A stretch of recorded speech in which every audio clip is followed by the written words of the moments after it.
The world is saved.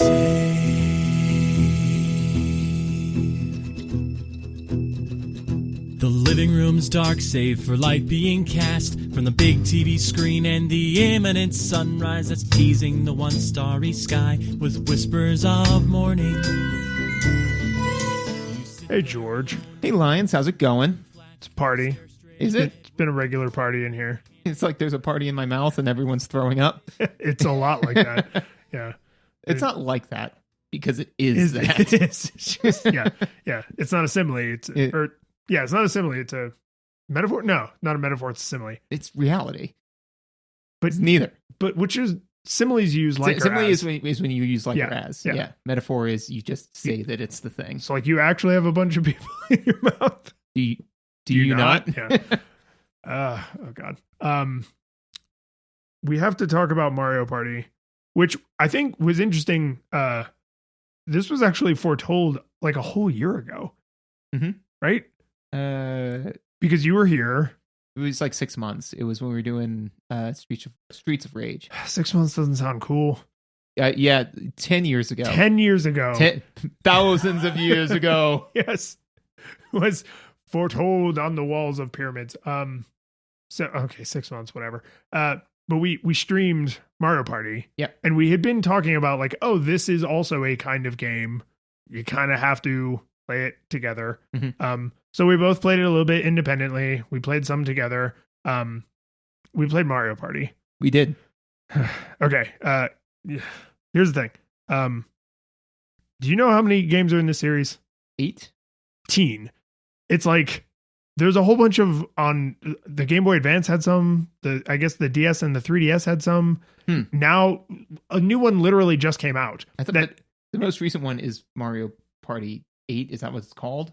No, I'm thinking of Mario Kart 8. Yes. Okay. There are 10 numbered Mario parties, and then there's the portable ones which have like different names, and then the most recent two.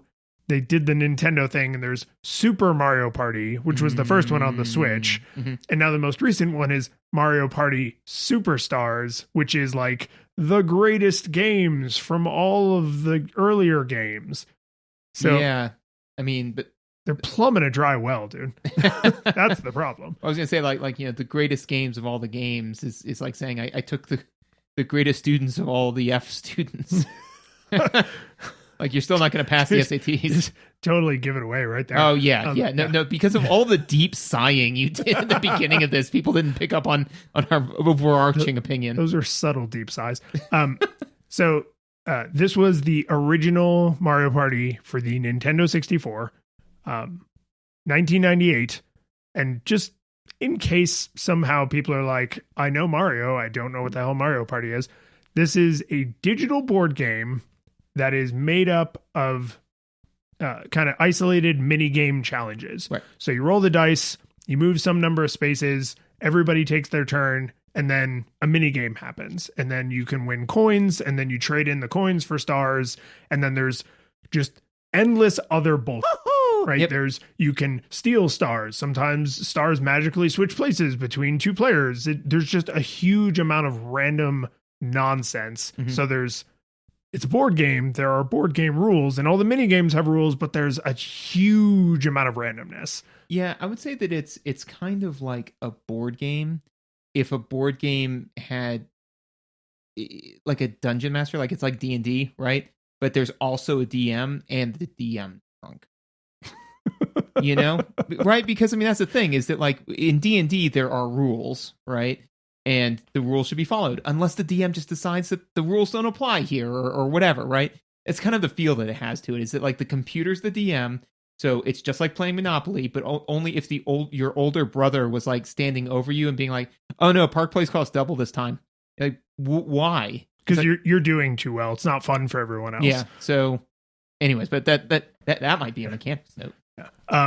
So we don't do research, right? Nope. We're allowed to play the game. Yep. And if the manual is important, like in some older games, the manual counts as the game. I don't think we've ever. Oh no, in Metal Gear Solid, technically the box was required. Oh, yeah. There's that one codec frequency that is on the box. Right. Yep. But I always link the Wikipedia article for the game in case, again, somehow someone is like, I want to know more about this. I've never played it, and I just listened to people talk about it for 90 minutes. In the Wikipedia article for this, so this counts, there was a controversy because some of the mini games in Mario Party 1 are like stick rotators. Mm-hmm. And I'm sure you do this. I do this, where you actually rotate the stick with your palm. Oh, yeah. Not with your thumb. Of course. Because you're not an idiot. Right. Because you want to win. Yeah. Yeah, because you came to play. So apparently, Nintendo didn't think people were going to do that. And two things happened. One, kids were so violently competing with each other that they were getting like stick blisters Good. on their palms. Good. That means that they're committed. Yes. And two, they were breaking the joystick because they were like into it. Yeah. So, which upped their sales. So, well, here's the thing. In later editions of Mario Party, see, we played the legit one before Yeah. they were cowards. In later editions, they removed mini games that require you to do fast stick movements so people would stop breaking their controllers. interesting. But that's fascinating because, like, I wonder, and I can't opine about later Mario parties because I think I played one once with you and Susan, and I think that if I remember correctly, I was just like, this is banana pants, and so we played the one, and I remember being frustrated because I was like, oh, we can make this into a drinking game, and I couldn't even come up with a coherent set of sub rules to make it into a drinking game because of the randomness of it. Yeah, no, you would have to just drink on your turn. Yeah, that's fine. But I say all that to say that I'm wondering from an accessibility standpoint, because even like rapid A button pressing, can be like a accessibility thing. I wonder if they, address that in any way in later versions. That's an interesting question because when you're talking about competition with the computer, I think that's fine. Like if somebody wanted to play this game single player and they're holding the A button instead of rapid fire pressing the A button, like I would be fine with that. Like it makes the game accessible to them. Once they're starting to play with other people, I don't know how you would make that feel fun. Interesting. Right? But, like there may be a great answer. I'm not saying like I can't think of one, therefore there isn't one. I just can't, like one isn't leaping to mind. Well, we can reflect on it, but that sounds like we should do, like what our due diligence should be is to play Mario Party All-Stars as a nostalgia game to see if it holds up. I mean, I don't want to buy that game. I don't want to spend the money on that. But as with all parties, this game was best played with friends, and we also have friends and a community. No, I know you're trying to like give me the jumping off point, but you're doing so good. If you really like what we do here, you can support us, by all the normal channels. You can watch Lions Play Things on Twitch. You can leave comments in Apple Podcasts or through any of the different podcasting apps. You can and if you want to, you can give us money. Dude, you're doing great. Tens across the board. You haven't missed anything. Sweet. If you want to, you can give us money. Everybody, if you give us any amount of money, you get to see the after show, right? Any amount of money. You give us $1.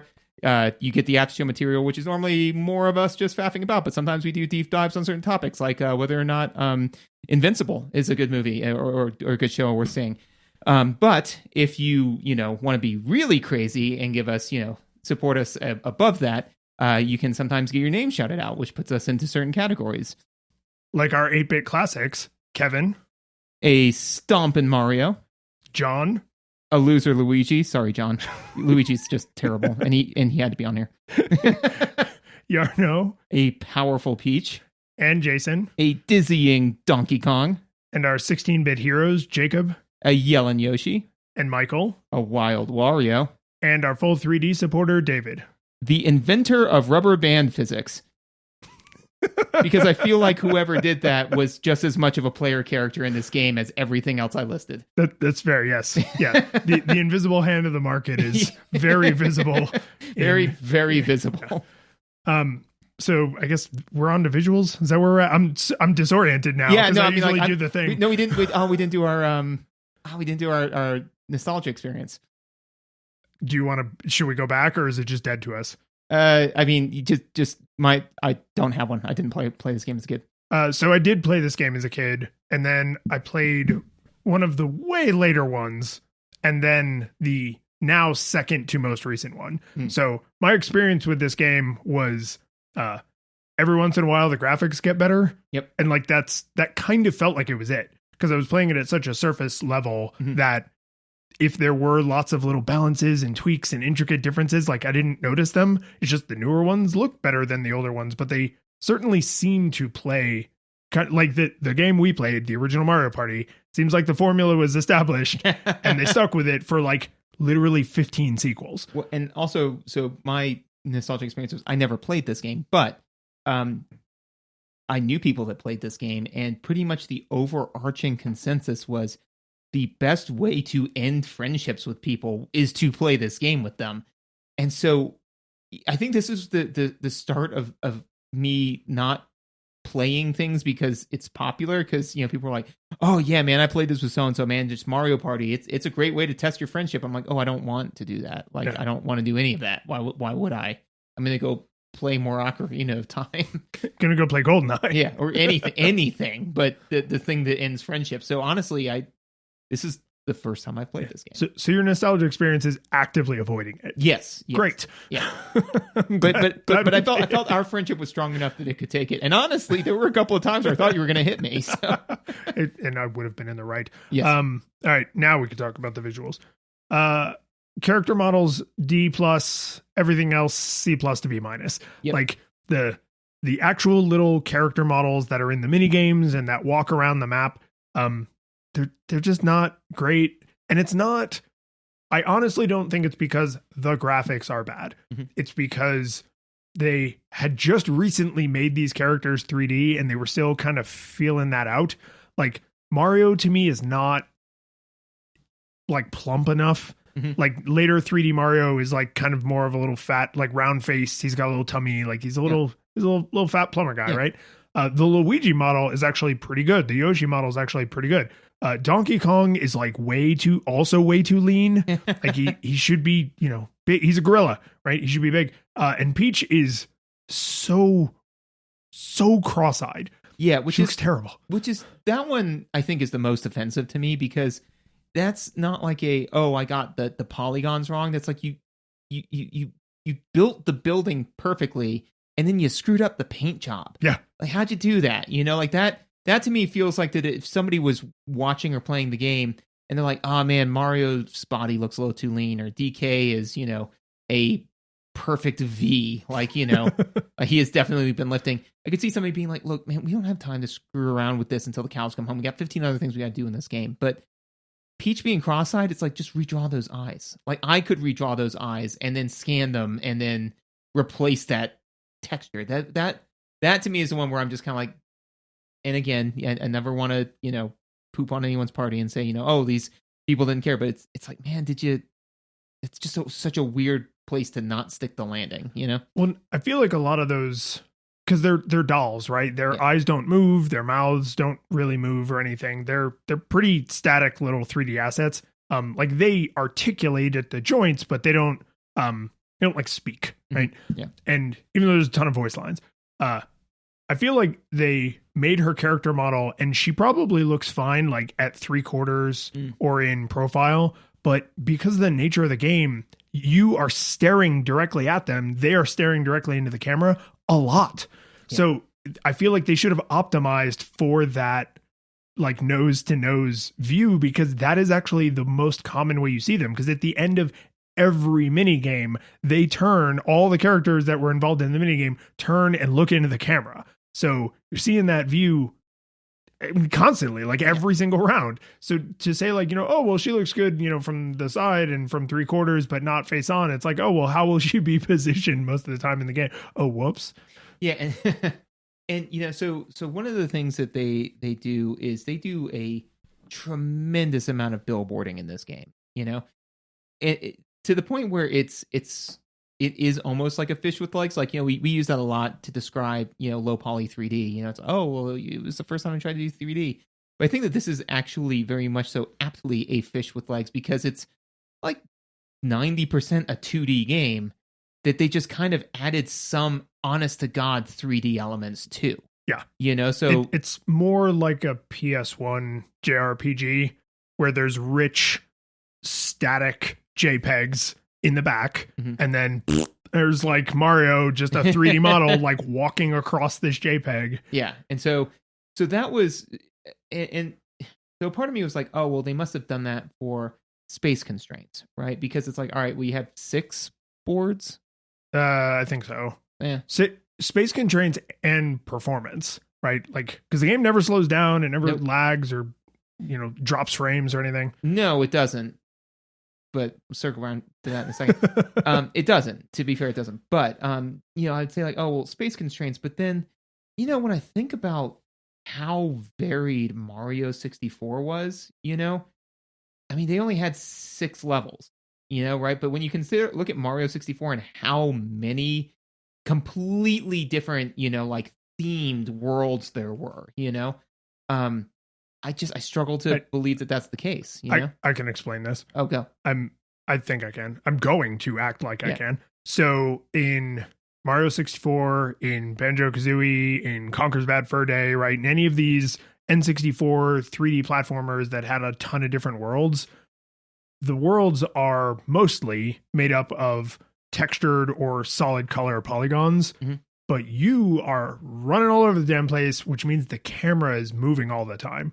In Mario Party, it's like you are sitting at a table looking down at a game board, and that means that because the camera isn't moving, if everything was just a flat color, they could do that, but it would be boring looking, right? So to get a significant amount of detail in there, they have to, because they couldn't do it with polygons, so they have to do it with a static JPEG, but it makes everything look grainy and muddy. It makes the characters weirdly pop up because their colors are so vibrant compared to the kind of muddy backgrounds. I mean, Final Fantasy VII is the exact same way, except you are in a gritty, grungy world, and it like still is kind of shocking how much the characters pop out. But like here, when you think of like, oh, Mario 64 is bright and colorful, and this game's bright and colorful, but it's because you have a static camera, or a mostly static camera. I think they went with, we want the highest level of detail possible. That means flat JPEGs with 3D models on top of them. And it creates a kind of like,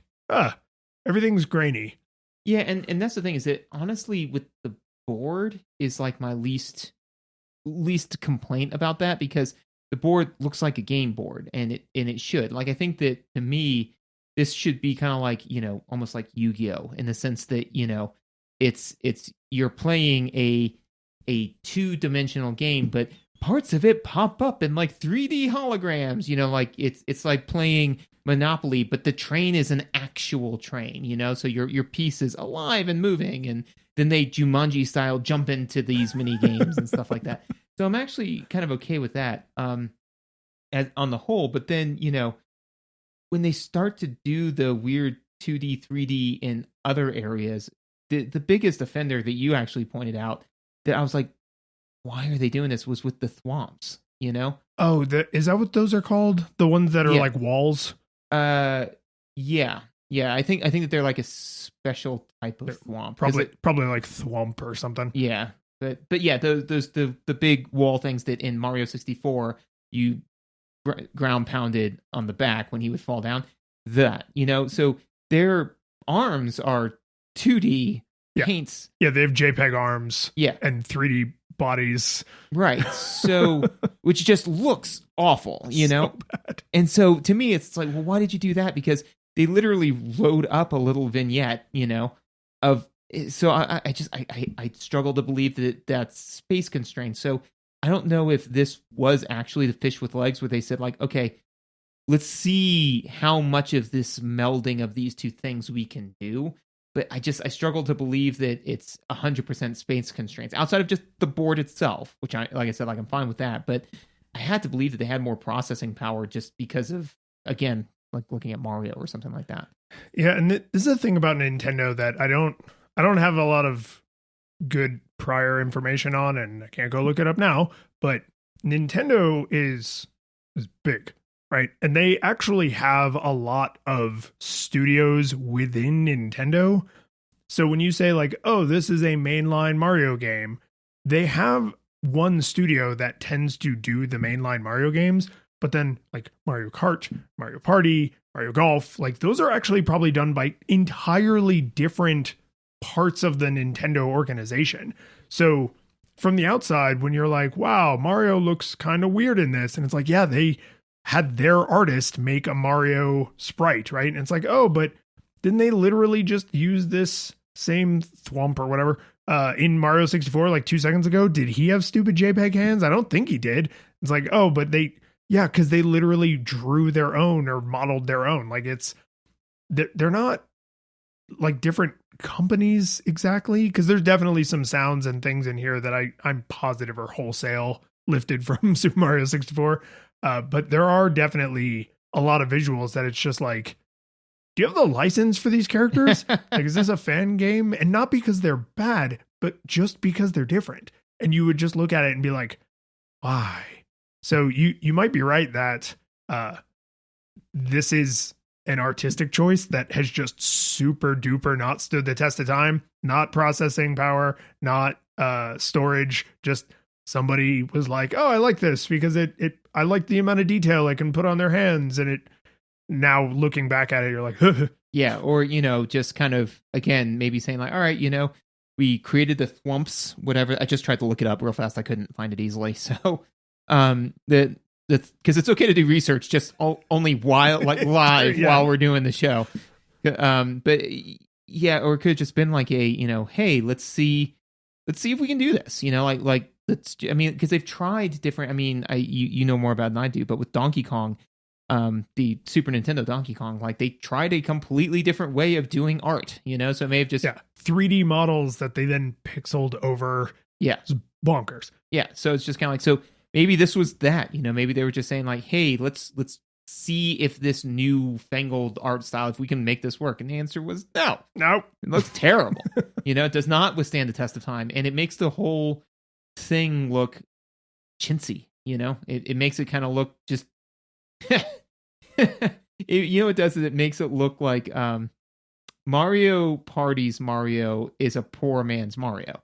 Yes. It literally looks like you went to the store to buy a Mario 64 Mario and then reached into your pocket and realized that you needed a tenner and you only had a $5 on you. And then you're like, well, what can I get? And they're like, well, we have this one in the back. When we were using the oven to mold it, we left it in too long. So it's the second hand. Yeah. Like you used to be able to find clothing stores that it's like, oh, instead of, Nike, it's got like an A at the end instead of an E, right? And so it's like it is made by Nike, but we can't sell it as like a full price Nike t-shirt or whatever. Yeah, it's yeah, it's that. It's the it's the poor man's Mario. So like we left this one out in the sun. Yeah. Absolutely. So yeah, it's not good. So here's another thing that's I think fascinating. And we may talk about this more in mechanics, which is that this is like you said, it's a video game board game, right? So one of the things about board games is that you have to make sure, and we see this way more in more modern board games, well-made ones, is that you have to be really, really clear with all of your affordances, because ultimately the game can be played incorrectly, right? Yeah. So like that's the thing, is if we're going to sit down and play Takedo and I'm going to wreck you by living the most rich life humanly possible, right? Like I could just move my piece wherever I want to on the board. There's nothing that physically stops me, right? So you need to make it so that way not only are the rules clear in the instruction manual, which you obviously have to read, right? But that the rules, visual theming and everything is very, very clear. The visual affordances are very clear in the game itself. That's not technically true in this type of game. So this is going to sound slightly tangential, but I promise it'll come back. I, a few years back, started making a card game, right? And I've actually been working on it. So maybe one day I'll actually properly plug it on this show. But you're just seeding the idea in their heads. So that way when I do plug it, I don't seem like a hopeless shill. I'm just like, this has been my live stream. You're a hopeful shill. Yeah, exactly. Is that and so basically it was a card game that was a RPG drinking game, right? And I would constantly think like, oh man, I should add this new mechanic in, or I should do this, or this would be interesting. and I had to keep coming back to, people are going to be playing this drunk. So no, I can't add that. It's too complicated. And I had to make sure that the visual affordances were crystal clear. Like if a card is of a certain type, it was bright blue. There was nothing else that looked like that card because you might be drunk when you're playing it, right? So I think that I say all that to say that in this game, right, that type of leanness of visuals was not required. And because of that, they did not do it. There is crap everywhere. everywhere. Everywhere. There's crap all over the place. And it's so hard to tell, like, you know, like they have huge instruction blocks before every game, which is fine. But like then, you know, there's some things, you know, question marks. Sometimes they do one thing, sometimes they do another thing. You know, sometimes they move you in a certain direction. You just kind of have to figure all this out. But to me, the worst offender, the exemplar that we want to give is sometimes the mini games are green. The text for the mini game is green. I still don't know what that means. Still, and I think I went back and played 2 more rounds after we played, and I still wasn't able to puzzle it out. Right. And twice I like turned to my laptop that was next to me and opened a tab, and because my brain was just like, you want to know the answer to this and you can go easily find it. I was like, no, okay, I can't do that. There's another visual cue that I still have no idea what it does. When you go into some of the mini games, sometimes it's usually one, but sometimes one or more of the little character like stat boxes where the portrait and the number of stars and coins you have will like flash rainbow colors. Oh yeah. No idea why. No idea why. And I was watching for it and I was trying to put it together and say like, okay, what just happened before that happened? Or what happened right after that happened? And maybe if I played 100 games, I'd be able to figure it out. But you could never, to your point, get away with that in an actual tabletop board game. If you were looking at the board and there's a rainbow, you know, symbol next to one person's like character profile, and it's like, oh, what does that rainbow symbol mean? You have to be able to answer that question. Yeah. You must be able to answer that question because you could be doing everything wrong if you don't have that information. In Mario Party, if a green minigame comes up, it's like, oh, well, a green minigame came up. What does that mean? No idea. No idea. Yeah. Yeah, I mean, it would be like if you were playing Monopoly and sometimes the chance cards were green and sometimes they were yellow and sometimes they're rainbow colored. And you're like, and the text doesn't change. Nothing about it changes. Just sometimes the chance card, 90% of the time, it's orange or whatever they are, yellow. I forget which one's which. I think chance is orange and community chest. Maybe, I don't know. Yeah. Not a doctor. We should review Monopoly like one day. That would mean we'd have to play Monopoly. Ooh, Yeah. Wait. Yeah. I played myself. But no, is it if like 90% of the time they were orange and then just once in a while they were rainbow colored, you'd be like, I got one of the rainbow colored ones. What does that mean? And if the answer was it's nowhere in the instructions, like that would drive you insane. Yeah. You It'd know, be madness making. Yeah. And then especially if you went out and then the worst thing, and this game isn't like entirely subject to this, but in a board game, right? It's the worst thing would be like, then, you know, what would happen is you'd be playing Monopoly with a new person, be like, oh, you got the rainbow chance card. That means it's doubled or halved or whatever random rule they decided to make up, right? So that's the thing is that like all of a sudden you'll get a green minigame and you're like, is that good? Do I get more or less? Or, I mean, and then the problem is all of those unknowns that are seeded by the poor visual affordances create a staggering lack of trust between the player and the game, which is then further exacerbated by the horrendous rubber band physics, which we will get to in mechanics, right? But the fact that you're like, maybe some of this could make sense. Maybe the fact that I just lost half of my coins and, you know, maybe this time because when Boo stole coins, sometimes he steals 5, sometimes he steals 10. But maybe it's because I was rainbow colored 2 times ago. Maybe there is a reason behind it, but because there's no way for us to tell, it feels like the game's just making it up as they go. And the problem is the game is making a lot of stuff up as they go, but it's exacerbating an already poor existing issue. Yeah. And I'll be fair to the game. There are a lot of text info dumps. Mm-hmm. We don't have the manual handy for this game, so maybe some of this stuff is explained in the manual. But I do want to be fair to the actual like on cartridge game itself. There is an area you can go that's like about the game and options, and it might be explained in there. But honestly, I just never went into check because there's already so much information being thrown at you constantly. And and this is, I think, the real insidious part is it never seemed to matter that I didn't know.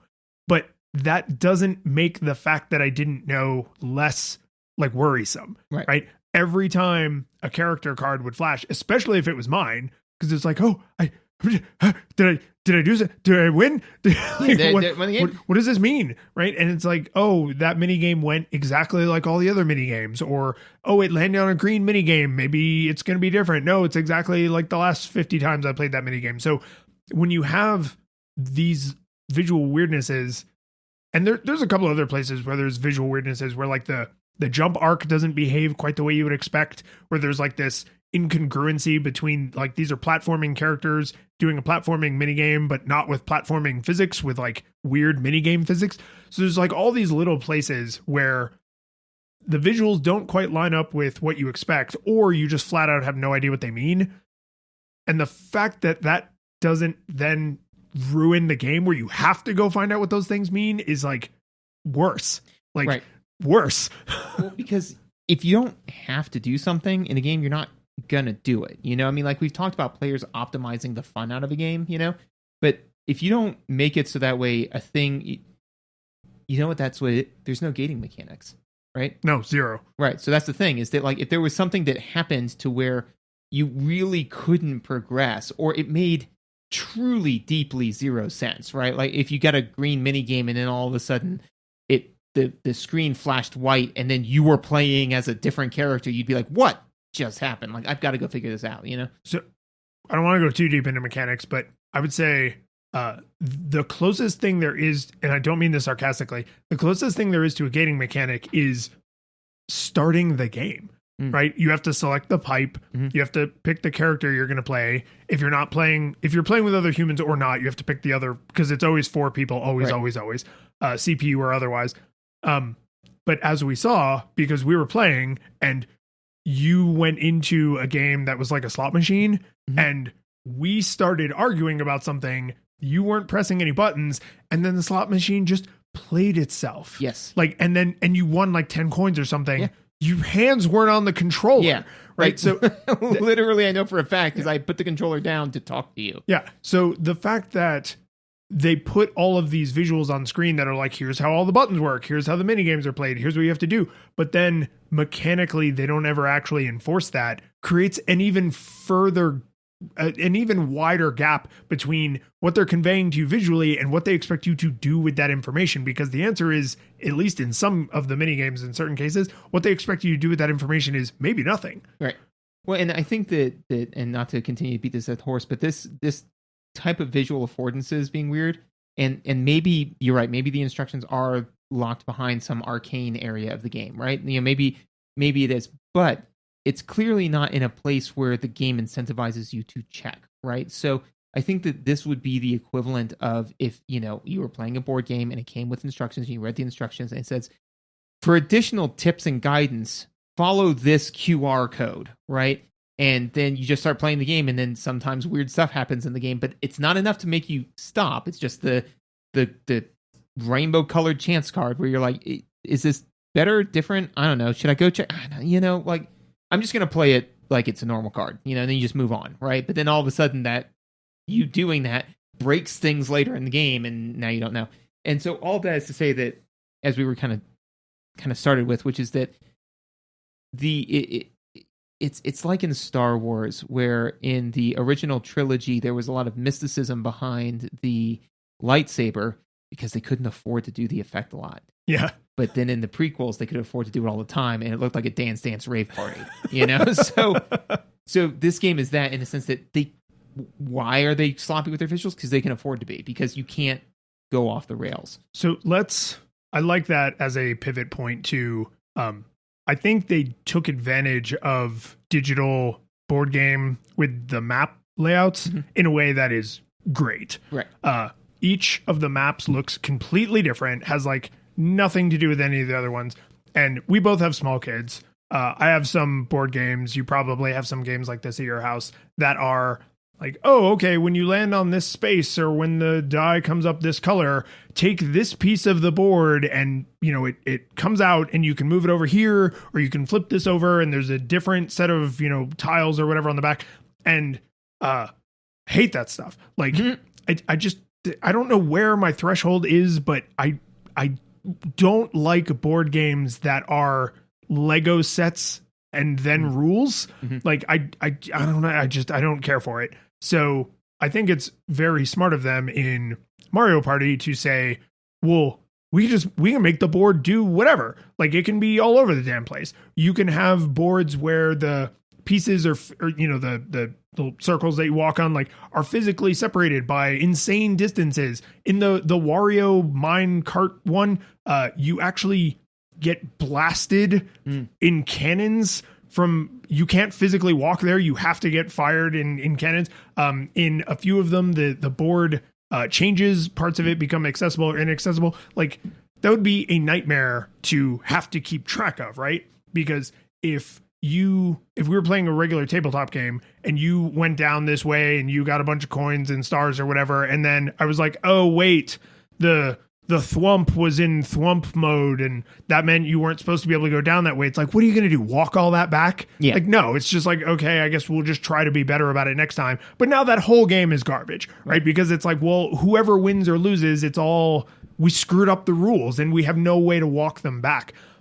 Digital board games do not have that problem, so they can make the boards as complicated and stupid as they want, and they super lean into it. The 6 maps are completely different. They look completely different. Their layouts are completely different. It is not just a different paint job.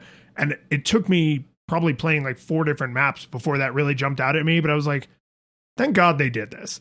Because if it was just different paint jobs on the same basic, like, walk in a loop with maybe this one little like side shortcut or something, that would have been such a wasted opportunity. Yeah, no, I mean, they do really make the board come alive with the difference. And I mean, and visually, the boards are wildly different, So, I mean, it is very much so like, I mean, there's one that's, jungle, Indiana Jones themed, Donkey Kong, right? And there's the other one that's like cake, And those two things, if you confuse those, even, with one eye blind while somebody's punching you in the back of the head, I'd still think that there's something wrong with you.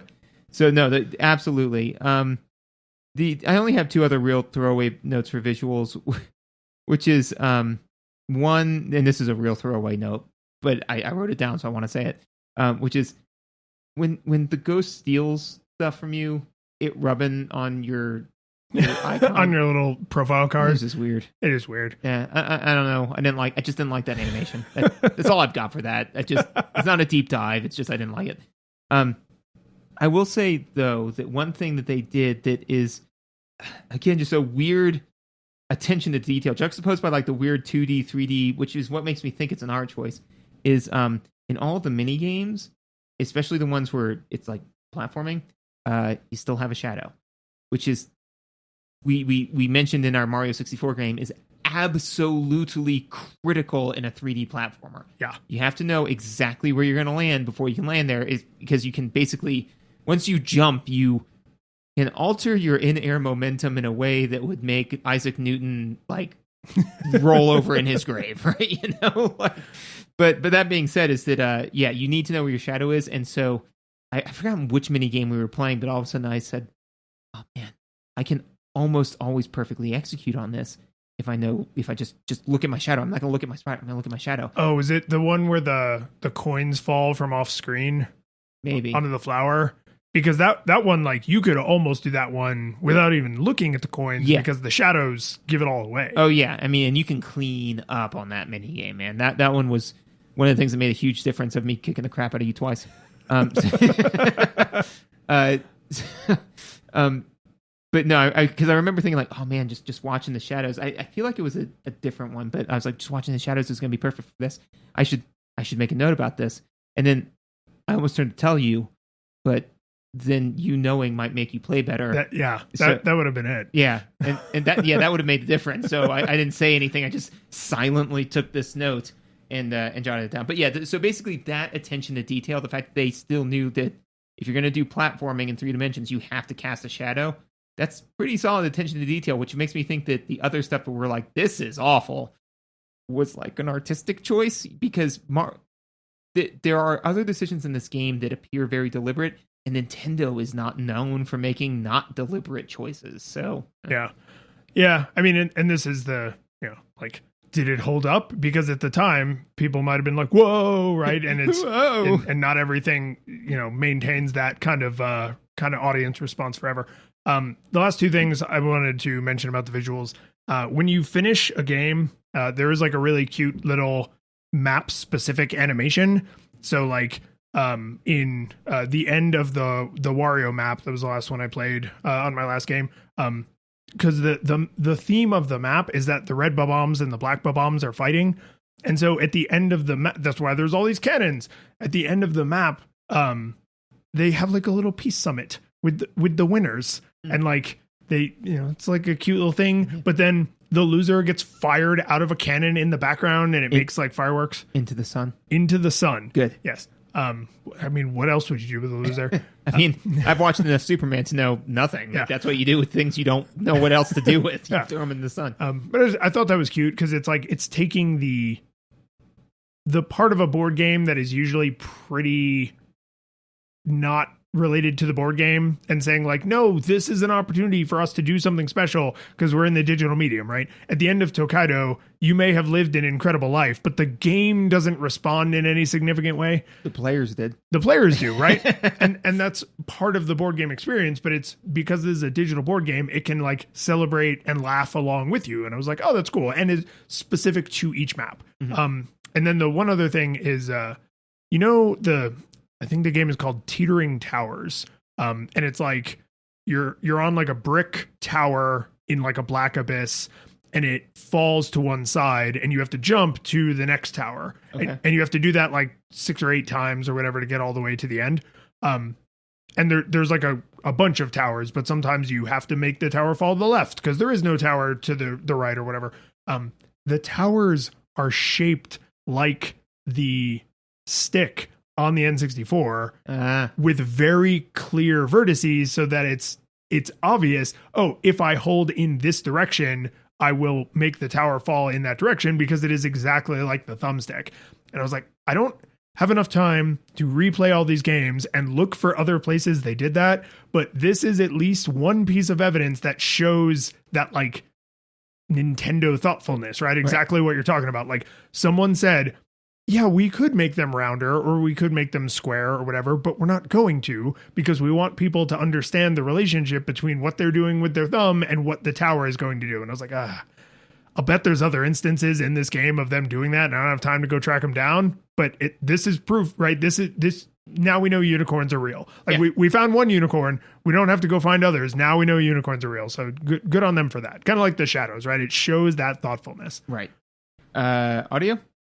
It's music you're supposed to talk over. Yep. I had that revelation this morning because I was playing by myself and not talking to anyone. I was like, this music's fine, but it's a little backgroundy, repetitive. Oh, because I'm supposed to be shouting at my friend. And they're supposed to be right. Okay, this music is designed to be talked over. That makes the solo experience even worse. Well, and kind of everything about the audio is kind of ducked. Like, I mean, there is absolutely one. I cannot think of any information that is meaningfully fed to you through the audio. The only thing that I could think of was the when you're pumping up your Bowser balloon, like it makes a which could theoretically assist you in your timing. But honestly, like that's what the visual does that. There is, and I think rightfully so, absolutely nothing that is sent to you orally in this game that could not be sussed out visually because, like, for example, in the Bowser balloon thing, is that what they're expecting is, while I'm sitting there going, is that like, I'm gonna throw my elbow out to knock your hand, to knock your controller out of your hand, so that way, and then you could be like, "What the hell, dude?" And I was like, "No, man, it's a legitimate strategy." So I'm just like sitting there hammering through it. Right? Is that they? What makes me think of is this maybe a little tangential, but is the episode of The Simpsons where they end up getting the social worker because they all go to jail because they were playing Monopoly and the police were called. and they were all trying to murder each other. Yeah. I'm actually not sure I remember that one. All right. Well, yeah. So basically, they're playing Monopoly, and then they well, this is absolutely tangential, but like basically Bart ends up with like 50 hotels on like Park Place, and Homer lands there, and you just see Bart like taking a stack of money. He goes, "You a little light here, Homer," and Homer goes, You, I'll get you next round. You know I'm good for it. He's like, I'd love to believe you, Dad, but I mean, you've been in jail 4 times. Because they told me it'd be like this on the outside. Anyways, after all of that, they get pulled away from that experience, and Chief Wiggum, Clancy Wiggum says, yet another Monopoly-based family violence. How do those Parker brothers sleep at night? I say all that to say, like, that's what this game feels like, right? Is that they literally plan for you to be yelling and for this game to destroy friendships, which is why I avoided it, right? So it's like, God, how do the people at Mario Party sleep at night? But yeah, no, there's absolutely, this game could be played on mute and not a whole lot would be lost. Not a whole lot would be lost. I would say what the sound effects mostly do are thematic stuff, right? To make the characters feel alive and to make the world feel alive, right? So like when you steal coins using the creepy looking Boo, like it makes the Boo like skittering high pitched laugh, right? Yeah, which feels like you don't get that kind of thing out of a board game, right? You don't have background music out of a board game. The win loss like characters, like they have a little celebration noise they make, or a little like, oh, I lost noise, right? So there's a lot of just make the world feel alive noises. I would say in terms of supporting the actual gameplay, all the sound effects that I can think of are paired exactly with a visual that are used just for that, right? So the pump visual and the pump noise, there's no delay or anything, right? Like the noise is happening exactly when the pump is happening. When you're doing the skiing, like cross country skiing thing through the desert, I guess you're like shuffling. It's the stick, left, right is. Why isn't that on snow? I have no idea. Okay, sorry, continue. That just hit me. It's like, yeah, hey. Yeah, maybe they also cross country ski on soft sand because it's a way to get around. I have no idea. Now, in a previous episode, you called sand hard. But anyways, continue. Right, I'm saying on soft sand. Oh, yeah. That's why you not had on to say hard it was soft. sand. Yeah, because sand is naturally soft. Stupid. Excellent throwback. Trying to get me though. Hey, there's one time you said, but there's a little stick like left, right, and it perfectly matches up with like the shh as you're kind of shuffling, right? So when you jump, it always lets you know you jumped. When you pick up a coin, it always makes the coin noise, right? And these are very generic, like video game 101 sound effects, but I think that's all on purpose. Yeah. I think the visuals are supposed to look like a board game, but kind of in like an almost battle chess sort of way. Like the sound effects are just there because board games don't make sound effects and video games do. Mm-hmm. So yeah, you could play it on mute, but the whole point is that there's background music for you to shout at your friend over. And there's, jumping sound effects for you to miss because you're elbowing your friend and he's cursing at you now. Right. So like their absence would be felt because their presence is expected. Agreed. No, I can definitely agree with that. I think that because the whole kind of idea behind this is that, again, it's a board game come to life, is so, there's no time that I can think of where I was making, and this is kind of more mechanics, but where I was making split second decisions, like where it's like, oh, so a great exemplar, because this is the one whenever I think of like sound effects in service of gameplay, I think of Bomberman, weirdly, because Bomberman made a noise when a bomb was planted off screen, because that's information you absolutely need, because it can be done, right? Yeah. And then all of a sudden that explosion could easily reach you. So when all of a sudden you hear a boom, you're like, all right, well, the bad guy was to the right, so I need to get behind a wall. That way I can be the right. But that's, again, that game is theoretically based to some degree on like twitch reflexes, right? You're making, quick challenge-based decisions, rapid fire one after another. You're not actually really supposed to be making decisions on this. This is a weird, like, kind of physical gameplay challenge, you know? So, Yeah. so you know, they don't want you to be like, oh, well, you didn't hear the boo noise, so therefore you got, right? Everyone is, except that some of the games are asymmetrical, but generally everyone is supposed to have the same information, be acting at the same time, right? It's even when they're collaborative or competitive, because some of the games like you team up, it's not, you can't say like, oh, well, I couldn't hear the boo because you were shouting at him because he elbowed you and you dropped your controller, right? Because that would, like, it would not be fun. The sounds, I would say, are just, and the music as well, is just, it's all for flavor. Yeah. You know, it's just flavor. So, yeah, I mean, anything else? I do want to mention just a couple things, mainly because I always feel so bad for poor audio in games like this. You know, the thing is, I feel bad because you feel like I don't feel bad. Yeah. Like, I'm okay burning this entire segment to the ground and just bringing it up whenever we feel like it, right? But you feel so guilty that I'm like, I feel bad about it. Because when we do play a game like an Ocarina, right, that has this soaring musical score, and it's like, if you didn't say that, people would be like, how did you not, right? And I feel like it's worth pointing out, like, oh, all of the sound effects here are here because the board game is alive, and things that are alive make noises.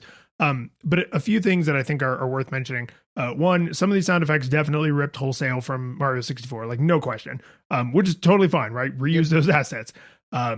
Two, there's a couple times in Video Game Donkey's videos where he says, oh, I miss.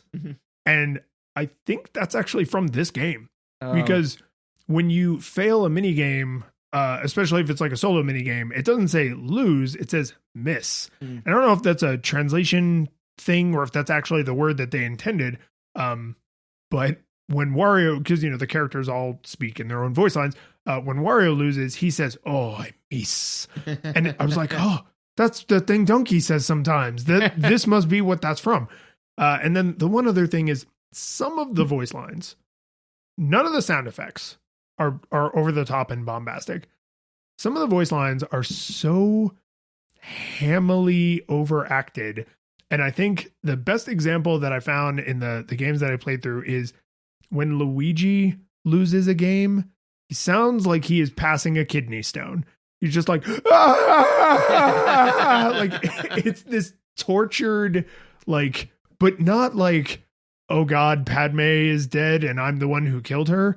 It's like this kind of private, shameful agony. Like, it's just so weird and so over the top. Peach does the same kind of thing, but it's like more like forced lilting, like flouncy girl. She's like, oh no. And she's like, all right, guys, like, each character only gets a couple recorded voice lines, which means I'm going to hear these recorded voice lines a lot. Please ask them to do another take. Interesting. Yeah, I don't remember any of, like, to be fair, I was playing as Yoshi.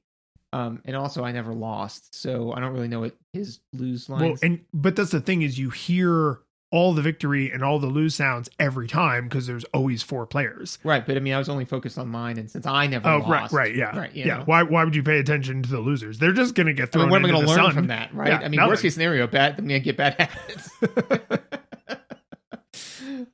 Mechanics? Yeah.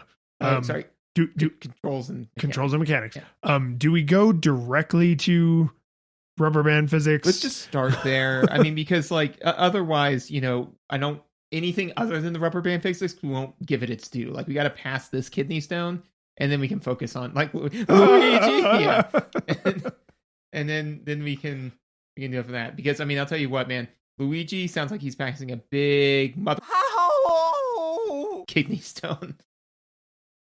You proud of yourself? Very, actually, disproportionately, probably. But yeah, rubber band physics. Play us off. So, I have played Mario Party considerably more than you, right? Mm-hmm. But still not a lot. And most of the time, God, maybe literally every other time that I played it before we were playing it for the episode, I was probably playing with other people, right? So what I never noticed before is how aggressive this game has rubber band physics. And if you are not familiar with that term, dear listener, rubber band physics is why Mario Kart sometimes feels like a frustrating slog, because you're way out there and then blue shell, lightning bolt, blue shell, blue shell, blue shell, and then you still take first anyway, or you still take second anyway, like wherever you were in the pack. But it feels like there was all this forced drama, right? Mm-hmm. Like the CPU didn't want the other CPUs to feel bad, and so they got to finish a little bit closer to you than you would have, blown them out of the water. In Mario Kart, things are moving very fast. You have a very narrow field of view, right? Because you're probably not right around the other 11 drivers. This is not that, right? This is a slow-paced, minigame-filled digital board game, which means every time some insane randomness happens that just happens to homogenize the distribution of stars or coins, you notice. And it's like really shoved right in your face. I actually had, I think, the weirdest example of it this morning when I was playing by myself, because I was getting destroyed. Like just bad rolls, bad luck, just over and over and over. And finally I was like, this is amazing. I'm going to lose against the CPU. I'm surprised the CPU will allow this to happen. It turns out it wouldn't. So right because I was playing a 20 turn game, 2 turns from the end, the CPU randomly gave me a star in one of the little change up mini games. Mm-hmm. So star just got dumped into me. I'd had no stars the entire game. Right. And then another star got dumped into me. And then my rolls made sure I collected a huge amount of coins so that in the post game, I got the coin star and the, I think, like that, the happening star or whatever it's called. So it was like the game wouldn't let me lose against the computer. And I mean, granted, I think I was playing on easy still, but I was just like, this is less fun than losing. Right. Like I would have, because at least when we were playing together and you were beating me, like, oh, then we get to like joke around and ha ha ha. Yeah. But against the CPU, I was like, I had bad rolls. It's okay. Just let me stop it. Or alternatively, don't. And this is where we have said this and philosophically, and if anybody ever, whenever we're playing Twitch together, wants to sit down and talk philosophy, like I'm game, man. You want to talk about cosmic nihilism, you want to talk about hard determinism, like I am the poster child for hard determinism, or the proselytizer, spokesman. Yeah. But anyways, is that we've said many times is that there is no difference between a perfect illusion and reality, right? The problem is this is so far from a perfect illusion, right? So there are plenty of games that will kind of start to help you out if you're struggling. So that way it feels like you're just barely being successful when you're in fact getting you would have gotten like completely wrecked, and there's sometimes, and the thing is that when the player finds out about that, it's always very frustrating, right? So just for an example is like, let's say that you're playing, and I don't know if the game does this, but just to use this example, The Last of Us, right? And let's just say that if the computer notices that you die in the same place like 5 times in a row, it gives you like 10% more aim assist, right? Then all of a sudden you're able to get through it, but it feels like your wicked cunning that did it, not the fact that, some of those bullets that miss would have hit. And maybe the computer's aim gets like 10% worse, right? But the problem is that none of this is that elegant, right? So to your point, right, to your example, is that if the game wanted to really use good rubber band physics, like the definition of good rubber band physics isn't doing the thing where you hold on to one of those workout bands and then accidentally let your child hold on to the workout band and run across the room and then let it go, right? The point, like, so in your example, what should have happened was the game should have never let you get that far behind in the first place, right? So when all of a sudden you're trailing 0 stars, 10 coins, and the other person has like 3 stars and 50 coins, and all of a sudden you run up to clinch the win, you're like, that is dumb, especially when they just are handing you stuff. It's not like your rolls got magically better. Exactly. Right. If they had just made me perform better, right? Like, because they can't really cheat you through the mini games, and they can, but I'm saying like the rolls of the dice can all be fixed, right? There's lots of other ways they could do it that's more subtle, but for 2 CPU players to essentially conspire in stupidity. So it's like, oh no, I'm DK and I accidentally took stars from Peach and gave them to Wario, and now Wario has them and I'm playing as Wario. So it's like, oh, silly Donkey Kong. But then Peach also does something catastrophically stupid that hurts her and helps me. And all of it right in the last 2 turns, right as they're about to cross the finish line, and ride off into that golden sunset, and they just totally flub it. It's like that. No, maybe if I was a little kid, then I wouldn't notice or I wouldn't care, but I'm not. Well, that's the thing, is it's just the game could have cheated to make it closer in any way, and it's like, why did you do it? Because what is it? Committing crimes isn't illegal, just getting caught is, right?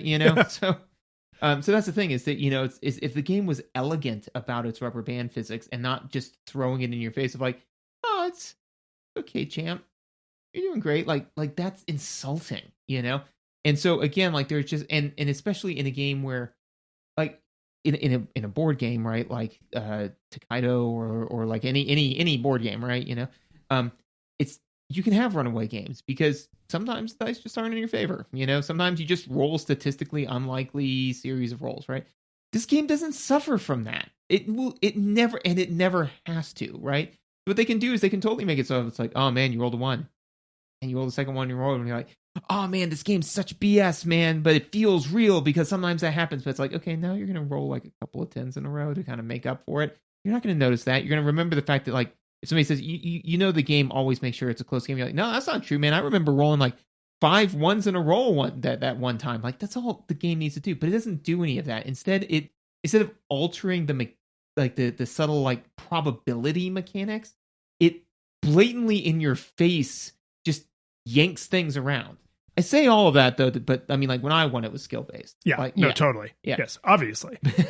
But actually, one of the exemplars of the rubber band physics was when we were playing. At one point, I had 0 stars and 0 coins on like turn 4 or 5 out of 20. Right. So not at like the first round. Like other people had stars, other people had massive sums of coins. I had nothing, and I came up to end up closing with 5 stars and like 150 coins. Yeah. Not only did I win, it was a blowout. Like no one came close to me. And I was like, this doesn't feel earned. Like I would love to sit here and gloat to you, and I will, but like we both know that it wasn't, like, oh, well, it was my wicked cunning on all of those, mini games that once I got the hang of them, like I did that, or, oh no, like I picked everybody else paid the thwomp, but I knew to go to the left instead of to the right. And that's what it was. None of that. It was just the game just literally straight up handed me 2 stars. Well, and this is where the obviousness of the man behind the curtain is more self-evident in a board game, and then is made additionally problematic in this game, because if you're playing, I don't know, Uno, right? Or poker, right? Like no amount of skill will let you choose what card you get next, right? Like you just get whatever comes off the top of the pile. What you do with that is then whether or not you're skilled at the game and how much the rules allow for you to do something useful with this information. Is like, how much is this game random? How much is it skill based? Mario Party the board is mostly random, right? Because it's rolling the dice, which are random. And then the board can move and shift. So like maybe I roll a 10 and it moves me over here, and then the CPU rolls a 3 and that changes the board. And then you roll the same 10 I just rolled, but you don't go where I just went because the board changed out from under you, right? And there's nothing you could have done about that. The mini games mostly are skill based, right? Where you would actually expect to be able to say like, oh, I went into Minigame Island and I practiced all these minigames. So George is going to come over later after school and I'm going to kick his ass in Mario Party because I've been practicing the minigames. Except a bunch of the minigames there is a very low ceiling beyond which they will not allow you to grow, right? Like they don't let the blade of grass get too tall. It gets cut down. So like any of the like skateboarding racy games where you have like jump over obstacles and stuff, I tested this. there is a threshold beyond which you cannot accelerate, because they would have to change the way the camera functions. It would make it impossible to do like these super tight rubber band physics. So you are pressing against an invisible wall. And if you press the button, say 20 times a second or 10 times a second, you go the same speed until the last like 5 feet, right? And then it lets the pack break apart so that one person can cross the finish line separate from everybody else. And it's like, okay, I mean, I guess, right? Like with the pump game that you were like surprisingly good at, right? Yeah. You just had that rhythm down. Is like that actually, there's a reason that you want to go at a certain speed, because it takes time to raise the pump and lower the pump. So pressing the thing too fast means you don't do like a full pump, right? And so it's like, oh, the skill here is getting the rhythm. But in any of the games where the object is go fast, Yeah. the fact that they don't let you go fast, or in any of the games where the object is like jump over here or avoid getting hit by that, it's these weird minigame physics and not regular platformer physics, just reinforces this like, yeah, these are skill-based kind of, but there's still an element of rubber banding and randomness in here so that the CPU can still use this as a tool to affect the ultimate outcome of the game. Well, and to me, the thing that would be, again, like, and it would, I can't believe that this was beyond their ability to do, right? Is that, let's just say that, you have 20 mini games, 50 mini games, right? I think it's 50. 50. So let's say you have 50 mini games, right? What you can do is you can say like, okay, 20% of them are based on how fast you can hit buttons. 10% are based on how fast you can rotate the controller. 10 are based off of rhythm, and the rhythms are different, like whatever, right? But basically you say like, we've got basically out of these 50, there's like 7 general skills, right? And then say like, all right, then what you can do is say like, all right, because I would be fine if, we're neck and neck, or even if you're winning, right? And you get a mini game and I just know that's your game, Mm-hmm. where it's like, well, crap, I thought I could pull ahead, but man, or so for example, you said, and I don't know why the rhythm just came to me on that thing, but yeah, I think the first time you beat me, and then like every other time I was like, I just got it, right? So if it's like, oh man, George has got like 1 star and like 50 coins, and I've got 1 star and 20 coins, but I'm going to make it up on this. No, it's the pump game. This is George's game, So like that would be fine, right? And then what the game could do, right, is even in 20 rounds, it could be like, okay, we're going to try like these 5 mini games, 1 from each category type. Who won? Mm-hmm. And then once that person starts to pull too far ahead, no more of that type of mini game. That person's game is less likely to come up. Yeah. And that would be something. It would be almost impossible to correlate that, right? But then all of a sudden you feel like, oh man, yeah, I was running really far behind, but then I pulled ahead because I won the mini games, because I happened to get the mini games that I'm good at, and the computer can document that, And then if you win none of them, then yeah, you deserve to lose, because you just don't, like, none of the mini games are your games. This person kicks your butt in all of them, right? Yeah. Again, all of that would have been doable, and absolutely. And then the other thing is, not only are the mini games not entirely skill based, because yeah, they put you against a weird hard skill wall, right? As opposed to just letting a good player be good, right? A lot of them are straight up luck, right? Like some of them are like pachinko, or it's pipes, but it's pachinko, right? Or slot machines, where it's like, this is, when the slot machine came up, I'm like, why am I here? Even in real life slot machines, a lot of times I'm like, why am I here? This is also digital. Like, just instead of me putting in a quarter and pulling the thing and waiting for the thing, it's like, why don't I just give you $5 and then you can just tell me my win percentage and how much money I'm lost?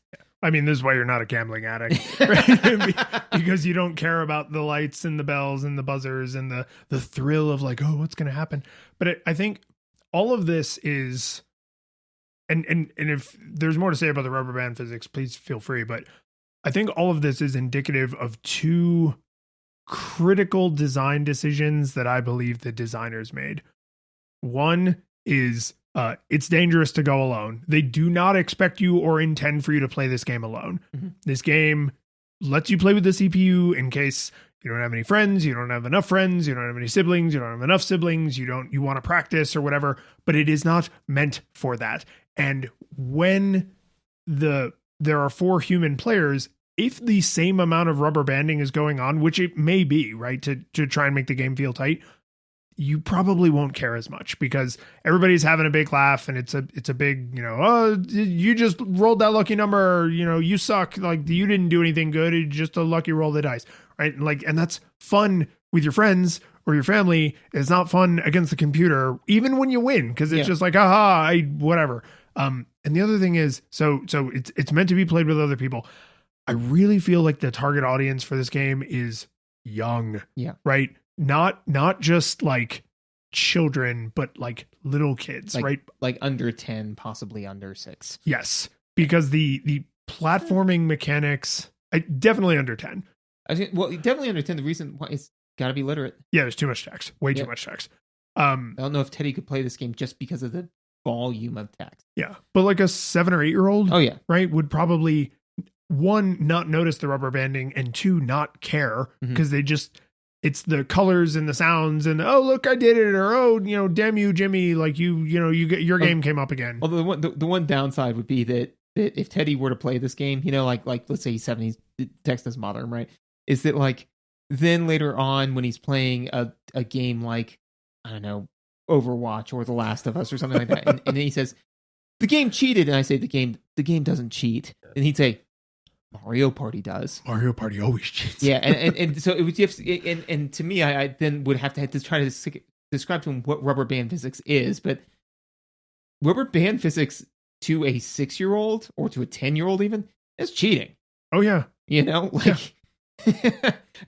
But I mean, it's like when we would play Street Fighter or something like that. We'd be like, Street Fighter cheated. It's like, no, actually, it probably didn't. The game can just react infinitely faster than you. But this would absolutely plant the seed in your mind that games cheat, and it would be difficult to shake that for a while for games that don't have rubber band physics. Yeah, and I think your comparison to like making the enemy behave suboptimally, or the aim assist gets a little aim assistier, right? Like those kinds of things they're part of video games, not because players can't get good, but there's just limitations, right, to what you can communicate to the game with your thumbs while zombies are trying to eat your face. So like saying, we know you were attempting to shoot them in the head and you were close enough that we decided to give it to you. Every game has to make that decision to exist. Well, right? Like they have to have an algorithm by which they decide if you shot the zombie in the head or not. The problem is if you take the exact same shot twice and you see both of them miss, except one of them is counted as a hit, that eventually starts to make you question, right? And it's like, did any of my shots actually hit? Right? And good games don't create that feeling in the player. This game, like Mario Kart, except this does it on friggin' steroids, is constantly making anyone with even a mild games literacy go, oh, how convenient. Yeah. Oh, how convenient. Oh, look, how convenient. Well, and actually, I would make the argument that some of the, like to the oh, did you shoot them in the head or not? Right. The slight assist. I actually think that's helpful because, and here's the analogy I'm going to give is that, it's like, let's just say that you're weight training, right? So, you got 2 big boy plates on each side, right? And so you're like, all right, I'm going to put up 225, right? You're sitting there and you're working at it and you're trying. And if like your spotter could just slide off 5 pounds magically, right? So you're like almost there. And then they're like, maybe it's 5 pounds lighter. Cause I've seen you get to this point like 4 or 5 times and I know you're not going to make it. So 5 pounds lighter. And then you're like, yeah, I did it. All right. And then, and then you don't change the difficulty, right? And then eventually that aim assist goes away because you do get a little bit better, right? Versus what this game does is like jumps in the air and like drop kicks the weight off of both sides. So you're back down to the bar and says, no, you got it. That's 225. And you're like, no, it's not. It's clearly just the bar. And it's like, no, man, you're doing great, champ. Yeah. Keep up the great work. One of the other things, so one of the notes I have is kind of a throwaway note, which is the game plays itself a lot, but that is a artifact of there being computer players, which to your point, they're not planning on being there. But there were a number of times where, we both put down our controllers and are like, let's, I guess, grab a drink. I don't know, like make a sandwich. Dude, I'll tell you, that is massively exacerbated playing single player. But the fact that even with 2 people, because you think, like kid and their best friend or kid and the neighbor kid, right? Mm-hmm. Or kid and their sibling, like probably a lot more 2-player games of Mario Party have been played than 3 and 4-player games, right? Just because of how things work. Yeah. Yeah. The fact that it is still that noticeable, even when there's two human players, it's like CPU, pick one of us. Yeah. If you're going to make someone play a single, because some of the games are single player games, the little mini games, it's like, then pick one of us. Yeah. Why are you the N64 friggin' masturbating? Like, I know you know how to play Mario Party. You are Mario Party. Yeah. You can play it perfectly. I'm sure of that. One of the other big meaty things, and I just have a few throwaway notes that I do want to talk about, is the quanta for victory is incredibly small, right? And I think that that's an interesting game choice, right? So you get tons of coins, right? But that's not what makes you win. What makes you win is stars. And even in our biggest game, I think there were a total of 6 stars on the board. To be fair, we only played 20 turn games. Mm-hmm. There's also 35 and 50, which presumably there's more fliff getting tossed around. Dude, I cannot imagine playing a 50 round game of this. 20 rounds was a bit of a slog, you know? Like I remember one time I joked, like for the second game, I was like, oh, we got to try. I mean, we're going to review this game. We got to try 50. I knocked all the way up to 50. And like, I don't think that joke was even funny because it was just mean. It was just a mean joke, you know? Like we're not doing that. We're not investing 4 hours into a single round of Mario Party. Oh man, I can't. The only thing that would make me want to do that is, one, to just say I climbed that mountain, and two, the only way I could picture doing that would be like if I was having like a college weekend where we were all kind of just hanging out and drinking all weekend, and that was just perpetually on in the background. So this is actually something I had as a throwaway note, but it's specifically relevant to what you just said. Okay. There's this one thing that I happen to notice in the options, because I paused the game to like go get a glass of water or something. And in the options, you can actually add and remove CPU players during a game. That's good. So if, you know, you're my older sibling and you're at home playing Mario Party and I come home from school because my bus was late or something, and I come in and you're like on round 15 of a 35 round game, I could literally plug in the controller and you could pause the game and add me. And I think you just take over. I didn't stress test it super hard, but like the fact that you can drop in and out like that, I was like, that's surprisingly sophisticated for a game that is obviously directed at children who need rubber band physics for the game to be enjoyable. That they were like, oh, well, maybe, you know, you're in the middle of a 50 round game and then like Johnny's mom is outside, you know, calling for him to come in for dinner. So he's got to, you know, go home because, you know, he can't stay and play another 15 turns. So he leaves.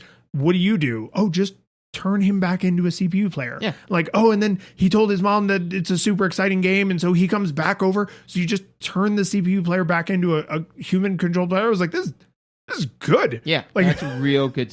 Really good choice. Yeah. Shockingly sophisticated. No, love it. Love everything about it. Yeah, so a weekend of, you know, drunk college students dipping in and out of Mario Party is actually something they apparently accounted for. Great. But for the at least for the 20 round game, which is all I can in good conscience ever recommend anyone play, is that they kind of shot themselves in the foot because having such a small lever to pull is tough, right? So one of the kind of examples I can give of this is Hearthstone. Which, have you played any of that? No. Okay. Actually, there's a couple CCGs I've messed with a little, but I haven't played Hearthstone. So, and I it's been a while since I've played, but I might flip this a little bit. But is that basically you start off with 3 cards, right? And then you flip a coin digitally to determine who goes first. And if I go first, then I get to go first. I get first move advantage, right? Which can be very substantial, right? But if you go second, you get another card and a coin that will give you 1 additional mana for a turn, right? That is powerful because the thing is that the only lever that they have to pull is cards, right? So it's either they can't give you an extra half a card, right, or anything like that, you know? Yeah. Right? They can only give you 1 additional card, but that brings your card total up by 33%. Right. That's a lot. And that was, I guess, what they decided is the best way to counter first mover advantage. Correct. So I say all of that to say that the problem with having stars cost 20 coins, which is a fair amount of money at the beginning, right? That's a big chunk of coin. And so is that, you know, it's not until 10 rounds in until probably there's even more than 2 stars at play on the board at all. So that means that any movement of those stars seems like an impossible swing of the pendulum, and it hurts, Yeah. So like when you had a star and then all of a sudden your star was taken from you and given to me, I was like, that's paradigm shifting. Like I had 0 stars and you had 1 star. You were clearly in the lead, and now all of a sudden, like, you are woefully behind and I'm clearly in the lead. It's wild. And so I am surprised that they decided to go with collecting stars as the metric for victory as opposed to coins. That seems weird to me, especially because it would be easy to flip that, right? To say whoever has the most coins at the end of the game wins, and if you collected stars, those are worth coins. Yeah. Because then all of a sudden I could be like, yeah, well, you've got a star, but I've got, and then maybe there could be additional mechanics that you could be like, all right, I've got 3 stars, each are worth 20 coins. This guy has 80 coins, but if I can get to this area of the board, I can make all stars worth 30 coins instead of 20. Yeah. Or coins can be stolen, but stars can't. Right. So it's like you invest in stars so that now they're safe. Right. But now you can't spend them because you can't convert them back into coins. Correct. Right. So, I mean, that would give a lot more depth to it. And again, like getting and losing 10 coins, it's like, oh, well, that happens 5 coins. And then the coins would have so much more meaning. But I mean, as opposed to I can have 1,000 coins and that will be worth 1 star at the end of the game. Yep. That's it. Yeah. So once you get coins beyond a certain point, it doesn't really matter. The reward is less meaningful.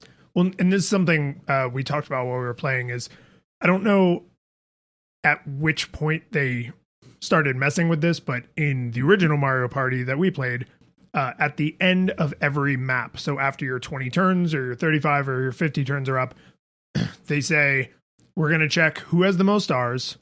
If there's a tie, then they compare number of coins.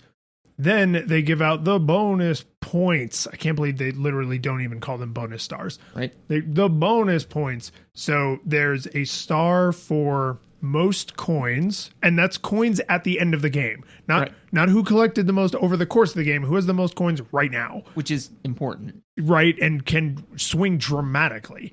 Then it's who won the most mini games. Mm-hmm. Which also seems kind of insane because not all the mini games are versus, right? Some of them are collaborative, some of them are 1v3. Like that totally changes the number of opportunities you even had to win. And then who stepped on the happenings? Yeah, space. Most question marks. Yeah. Yep. So you can kind of plan for that a little, right? Like if there's no way in hell I'm going to get from here to the star, because some of the maps are big, right? So there's no way I'm going to get from here to the star. So I'm going to just try to collect as many coins as I can. In every mini game, I'm just going to be hyper focused on collecting coins because I have the most coins. Then at the end, I know I'll get the bonus star. There's still a lot of randomness, and you can't really exert your will on that too much. But at least they're known in somewhere along the line in the later Mario games. They have 20 different bonus points, but they only pick 3 and they pick them randomly. Right. So they have this whole additional lever of rubber band bullshit randomness to pull, where it's just it's the character who sucked the worst. We're going to give them a star so that nobody finishes with 0 stars, right? It's just this. Well, and all of the reason none of these deeper mechanics that we're alluding to are there is because it's for kids. Yep. Well, it's just makes me think of The Simpsons, where Moe is competing with other bartenders to be Duff, calendar person or whatever, and just Duffman says all right, for the last round, which is worth 50 points, making all of the other rounds completely meaningless. Oh yeah, it's that, right? Where it's just kind of if at most, because the most stars I think we ever saw in play on the board were 3. That sounds about right. Yeah, on the board, right? Because I think that the biggest dichotomous game we had was you had 1 star and I had 5, so 6 total stars. So 3 on the board and then 3 at the end, right? Yep. But that means that there's a 100% swing. So that means that I could be ahead 3, a blowout, 3-0. But if you happen to get all of the coins and happened to step on all the question marks and won all the mini games. Now we're facing a tie. Well, now we're facing a tie, and if I got the star for having the most coins, that means I have more coins than you, which means now I win the tie. Right. Yeah. Yeah. So like basically it went from a blowout to you won. Yeah. You know, so yes, I mean, again, and then that just, and so ultimately, right, games and I mean experiences in general, if we want to at me, let's talk philosophy. It's about how you feel, right? And so the question is, you know, do you feel like if all of a sudden I'm winning 3-0 across the board, right? You know, I don't feel great because probably the way I got there was rife with rubber band physics and dumb stuff and all sorts of. So I'm like, I mean, I guess I won, and then all of a sudden it's like you come blazing forward, and you're like, I guess I won, and so we're both kind of like, do we celebrate now? I don't know, you know, like I don't feel that, you know, I mean, if when we're playing Mario Kart, right, and you blow the doors off of me, and you know, you turn to me and you're like, I don't know, man, you just got to get good. Like that's legit because I gotta get good, right? When we're playing racquetball, and you know, I'm just like you know, hey, you might want to try playing, you know, or no, what was it that wake up? Yeah, or you know, like when we're playing racquetball, and I have enough time to disappointedly shake my head at you before I return the ball that you can't return, right? You know, like that's fun because it's a show of skill, right? You know, this is not that. Nope. No, I don't think two people at slot machines ever, unless they're like serious gambling addicts and they believe all the craziness. Yeah. I don't think they ever look at the other person and they're like, a real master of the one-armed bandit. Like you can tell the way he pulls the arm. Like that's how he wins so much. Like no, they know it's random, right? Right. Like they may believe if they have their socks on inside out and their baseball cap backwards that, you know, and they don't play on Tuesdays after 9 p.m. that's how they're going to strike it big. But I don't think they look at other players and say, oh, that person's doing this thing that's going to help them win. Because they know in their heart of hearts that it's not skill. It's random. Right. It is not a game of skill, which is why it's gambling. All I've got, but that was the big other meaty thing I wanted to touch on, which is that by leveraging such a small quanta for victory, it makes the rubber band physics even because they can't make nuanced tweaks. It's all big moves. Yeah, and it's big blunt objects. Yeah, and it's all super noticeable. And honestly, I don't know why they don't use coins. Like that would make all of this way more elegant, you know. But is what it is. People seem to like collecting a thing to trade in for a thing.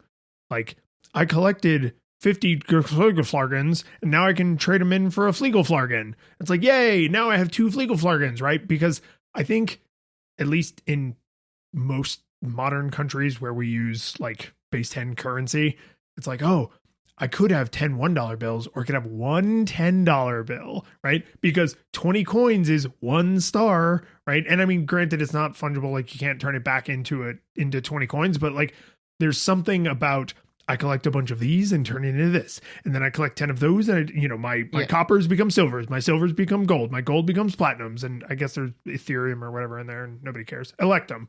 But it's, I don't know what it is, man. It's just like a human thing. But I really, really like your add to that mechanic though, which is that like, yeah, stars can't be stolen. You know, like I like the idea of it's like I trade in, the minute I get 20 coins and I can get to a place where I can trade in for stars.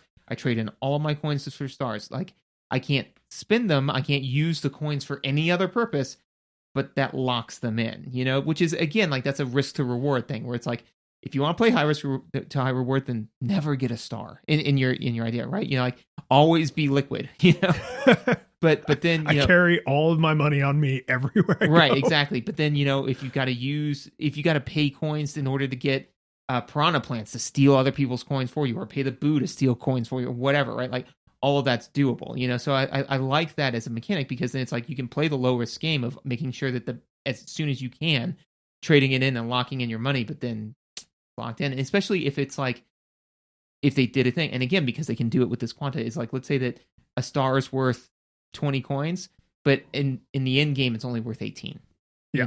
So it's like it's safe, it's worth a little less. Because then you would have people who swear up and down that I mean, why would you ever do that? Like, always keep it as coins. And other people would be like, dude, are you kidding me? Like, but you just lost 20 coins. That wouldn't have happened if they were stars, like, but Yeah.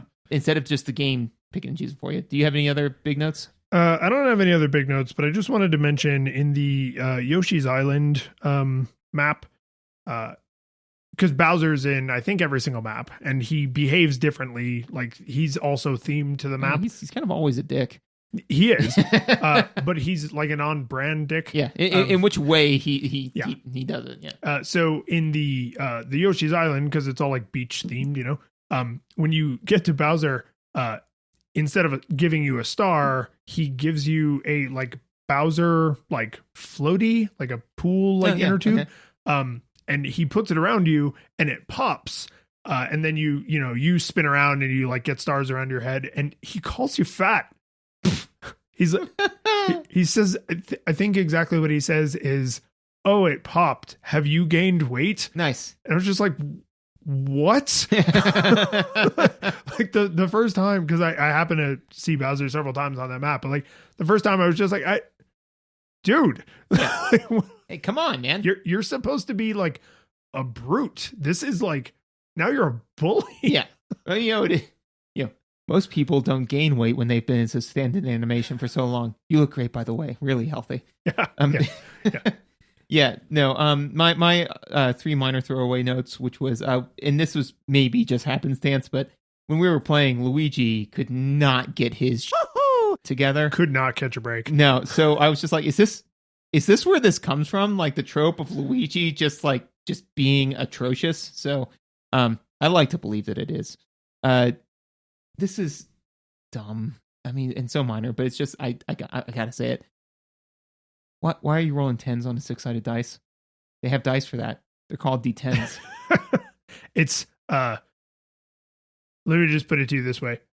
It gets way worse in the later Mario Party games, where they're always shaped like D6s, but sometimes they don't go from 1 to 10. They go from like 5 to 15. Or because like you can get different dice. Yes, and you can different characters have different dice, and you can buy different dice with the coins you store. Yeah. Just use the different actual dice. I mean, whatever, it's fine. Or just have a number indicator. Yeah. Instead of it making, here's something I'll tack on to your thing you think is a throwaway note. On the cover art for this game, it's Mario jumping up to punch his a question mark block. Well, no, it's to hit the die, and like he's rolling it on his turn. But the side that's facing the viewer is the 3. To the point where when I was trying to find the artwork for this game to make sure I could put it into our games list, I was like, this is the cover art for the first, right? And I had to look at the cartridge and like cross-reference, and I was like, oh my God, they put a giant number 3 on the front of the first game and then went on to make a third game, which they had to put a different number 3 on. I was like, I don't know why they used it a 6-sided shape. Dislike 0 stars would not follow. And the final note, which I think actually very elegantly leads us into the final question, which is, there is just so much game here. If only some of it was worth playing. So that's how you felt about it. I mean, it's your summary.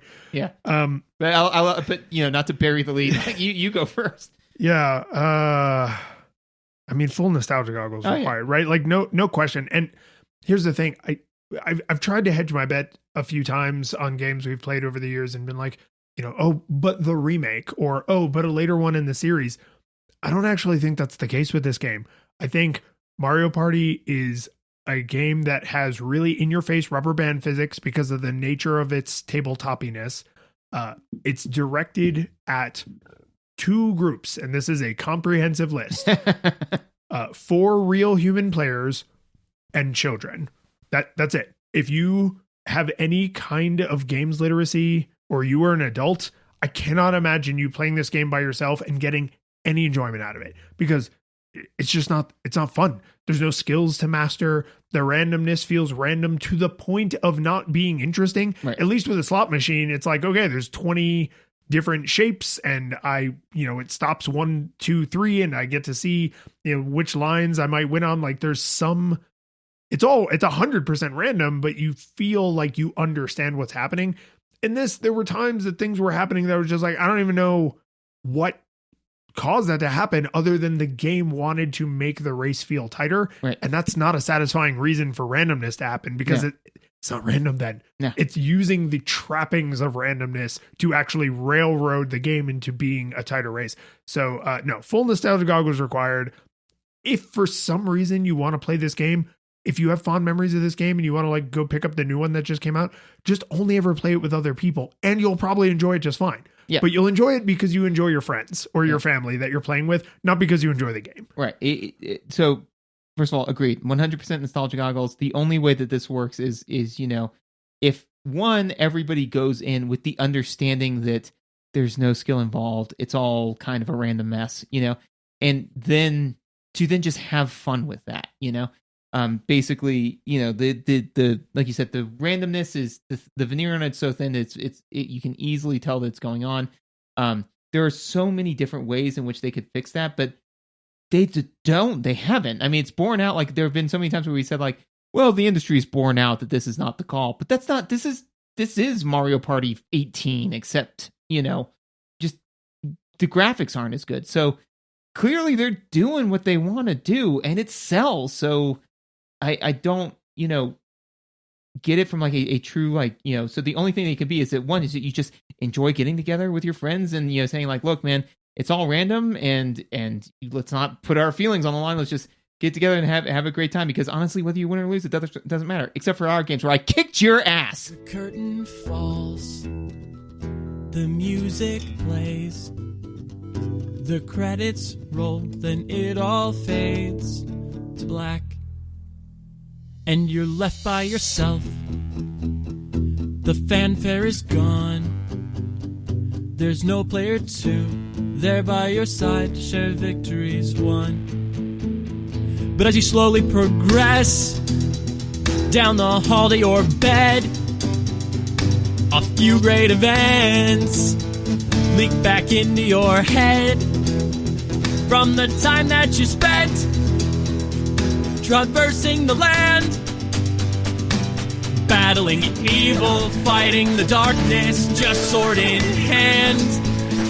Your memories creep in with the edge of a smile. You realize again what you lost for a while. You never think back, much less